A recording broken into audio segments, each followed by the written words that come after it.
Thiruvananthapuram medical college ആശുപത്രിയിൽ രോഗികൾക്കും കൂട്ടിരിപ്പുകാർക്കും സേവാഭാരതി ഓണസദ്യ വിളമ്പി. കേന്ദ്രമന്ത്രി സുരേഷ് ഗോപി ഉദ്ഘാടനം ചെയ്തു. തിരുവോണനാളിലെ ഓണസദ്യ വിതരണം അമ്മ ഏൽപ്പിച്ച ഉത്തരവാദിത്തമാണെന്നും സേവാഭാരതിക്കൊപ്പം ഇത് തുടരുമെന്നും സുരേഷ് ഗോപി പറഞ്ഞു. എസ് ശാലിനിയുടെ റിപ്പോർട്ടിലേക്ക്. ഇത് തിരുവോണനാളാണ്. തിരുവോണനാളിൽ ആരും പട്ടിണി ഇരിക്കരുത് എന്നുള്ളതാണ് നമ്മൾ ഓരോരുത്തരും ആഗ്രഹിക്കുന്നത്. അതിൻ്റെ ഭാഗമായിട്ടൊക്കെയാണ് കഴിഞ്ഞ 26 വർഷമായി സേവാഭാരതി അനന്തപുരിയിൽ ഒരുക്കുന്ന ഈ ഒരു അന്നദാനം. അതും തിരുവനന്തപുരത്തെ മെഡിക്കൽ കോളേജിലാണ്. മെഡിക്കൽ കോളേജിൽ നടക്കുന്ന അന്നദാന വിതരണമാണ്. അന്നദാനം എന്ന് പറയുമ്പോൾ ഇന്ന് തിരുവോണനാളായതുകൊണ്ട് തന്നെ തിരുവോണ സദ്യയാണ് ഈ മെഡിക്കൽ കോളേജിലെ രോഗികൾക്കും ഒപ്പം തന്നെ കൂട്ടിരിപ്പുകാർക്കും സേവാഭാരതി നൽകുന്നത്. കഴിഞ്ഞ 26 വർഷമായി സേവാഭാരതി അനന്തപുരിയുടെ മണ്ണിൽ ആ ഒരു സൽക്കർമ്മം ചെയ്യുകയാണ്. കഴിഞ്ഞ 25 വർഷമായി അതിൻ്റെ ഭാഗമാണ് കേന്ദ്രമന്ത്രി സുരേഷ് ഗോപി. ഇന്നിപ്പോൾ അദ്ദേഹം നേരിട്ടെത്തി ഈ രോഗികൾക്കും കൂട്ടിരിപ്പുകാർക്കുമൊക്കെ ഭക്ഷണം വിളമ്പുന്ന അല്ലെങ്കിൽ സദ്യ വിളമ്പുന്ന കാഴ്ചകളാണ് നമ്മളിവിടെ കാണുന്നത്. അല്പസമയം മുമ്പാണ് ഔദ്യോഗിക ഉദ്ഘാടനം കേന്ദ്രമന്ത്രി സുരേഷ് ഗോപി നിർവഹിച്ചത്. അദ്ദേഹം പറഞ്ഞ ചില കാര്യങ്ങളുണ്ട്. ഇതെൻ്റെ അമ്മ എന്നെ ഏൽപ്പിച്ചു പോയ ദൗത്യമാണ്. ആ അമ്മ എന്നെ ഏൽപ്പിച്ച ജോലിയാണിത്.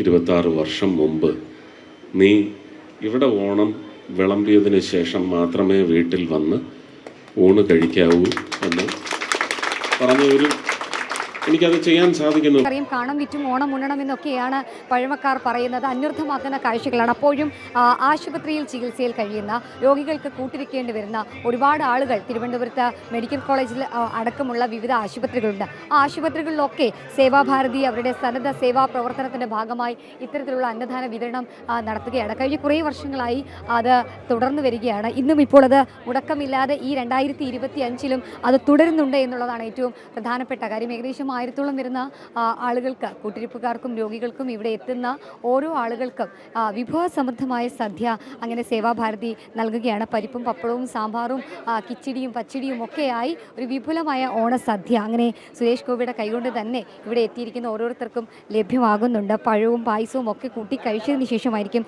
ഇവർ ഓരോരുത്തരും മടങ്ങുക എന്നുള്ളതാണ്. എന്തായാലും വളരെ സന്തോഷത്തോടു കൂടി, വളരെ ആനന്ദത്തോടു കൂടിയാണ് ഓരോ അമ്മമാരും ഓരോ സഹോദരങ്ങളും ഈ ഒരു കാര്യത്തിൻ്റെ അല്ലെങ്കിൽ ഈ ഒരു പരിപാടിയുടെ ഭാഗമാകുന്നത് എന്നുള്ളതാണ് ഏറ്റവും എടുത്തു പറയുന്നത്. എന്തായാലും സേവാഭാരതി കഴിഞ്ഞ കുറേ നാളുകൾക്കായി നമുക്കറിയാം വിവിധ മേഖലകളിലെ സന്നദ്ധ സേവാ പ്രവർത്തനം നടത്തുന്നുണ്ട്.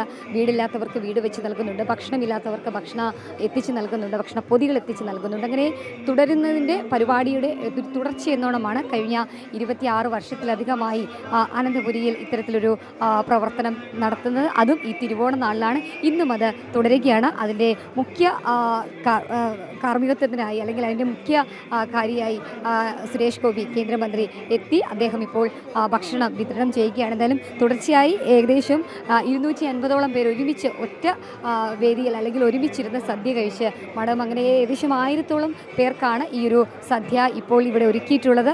അത് കഴിച്ച് സന്തോഷത്തോടു കൂടിയാണ് ഈ തിരുവോണ നാളിൽ ഓരോരുത്തരും മടങ്ങുകയും ചെയ്യുന്നത്.